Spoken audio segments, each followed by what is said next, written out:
So I need to take a little break, and I thought I'd take it with you. I want to talk about the fact that everybody has a past. Everybody. And how that can affect us. So on some other videos, I've talked about when I was married to my first husband, and that we had this little Christian radio station, and some of the adventures we had with that. And so it was during that time, and this was in a town where we had never lived before. And so when we got there and we're getting going and we were looking for a church, well, there was this man, Pastor Mike, who used to come visit us at the radio station, and he was an associate pastor at one of the churches. And so he had invited us to come visit, and we had gotten to know him really well. I think he even used to volunteer some help at the station and all. And so we went and visited the church, and it seemed very nice. And we thought, this'll work. This will be an okay church home. And so we started to go to church there. And so being the new people in the church, there were people who wanted us, to know who everybody was, get us introduced. I'll tell you one thing. Through years of working in ministry in churches especially, one thing I've learned, it seems like when you're first new to a church, those first people that want to come alongside of you, especially if you're somebody that they know, and because you're coming on staff, or like in this case, we had this local radio station, so we attracted people who wanted to know us, be our friends. And a lot of times those first people are the ones you got to be leery of, and it's the ones that are standing back, just kind of observing and watching you for a while before they step out to get to know you. Those are the ones that end up being the best supports. So just kind of something that has usually been the truth in situations when I've been in a new church. So in this particular church, it had a lot of the people there were there because they had come to know the Lord through the ministry of the church. And they did a lot of street ministry.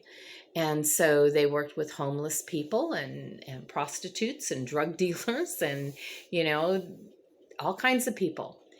And so when we were first going to the church, there were a few of the ladies in the church, but the guys were the same way too.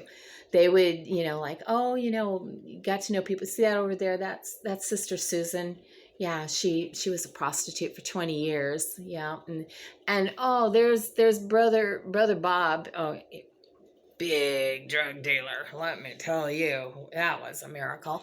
And then that's Harvey. And brother Harvey, he was homeless. We found him under a bridge, and and it's just as they told you who the different people were, they always told you about their past, who they used to be. But see, I don't know, that just didn't feel very good to me, because we all have a past. And how many of us really want to be measured by our past? I mean, that kind of our past. Now, maybe your past is that you used to be the king of England, and you're pretty proud of it. And or there may be something great in your past that you do want to be defined by, but probably not that you were a prostitute or a drug dealer or the homeless guy, or that you used to beat your wife or whatever. So that used to kind of get to me, and it's like, okay, I want to know these people, not for who they were, but who are they now? And I just kind of, I've been doing some working today around the house. That's stuff I didn't get done yesterday. I got to get done today. It's just been kind of on my mind how we all have a past. And do we really want to be defined by who we were or who we've become? Because see, even now, for me personally, I feel like I'm the best version of myself that I've ever been. But is that still going to be true in a year? Or will it be an even better version? Do you want people to go, oh, that's that's little so-and-so. Yeah.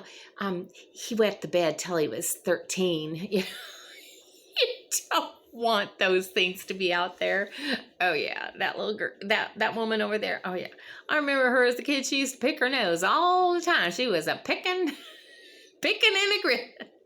Those aren't the things that we want people to know about us, because that's not who we are anymore. We don't do those things.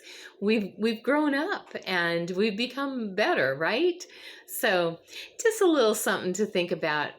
Are you holding somebody else hostage to their past? Or are you allowing them to be who they are now? You know what? If I wasn't a prostitute in my past, but if I had been, I'd rather be the one that decides whether or not I want to share that with somebody, you know? So I think we all want that kind of respect. So we need to share and show that same kind of respect to others. Just a little quick thought today as I'm piddling around the house, and I just wanted to kind of just come and see what you think about that. Maybe take a look at ourselves. Because I wonder, are there people that I'm holding hostage to their past, especially if their past is something that offended me or hurt me, or maybe sometimes we're jealous of people and we want to hold up the who they used to be thing. You know, if you've grown and become a better person in life, then you have a right to be recognized as who you are, not who you were. And so does everybody else. So just a little something to think about. All right, I hope you guys are having a great day today. And thank you for subscribing, those who have. If you haven't, please consider subscribing. And if you do subscribe, hit the notification bell so it'll let you know tomorrow when the new video comes up, because they come up every day so far. We'll see. And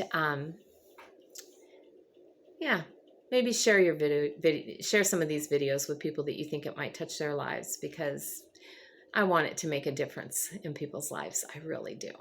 Then my life will have had some kind of purpose or something. I don't know.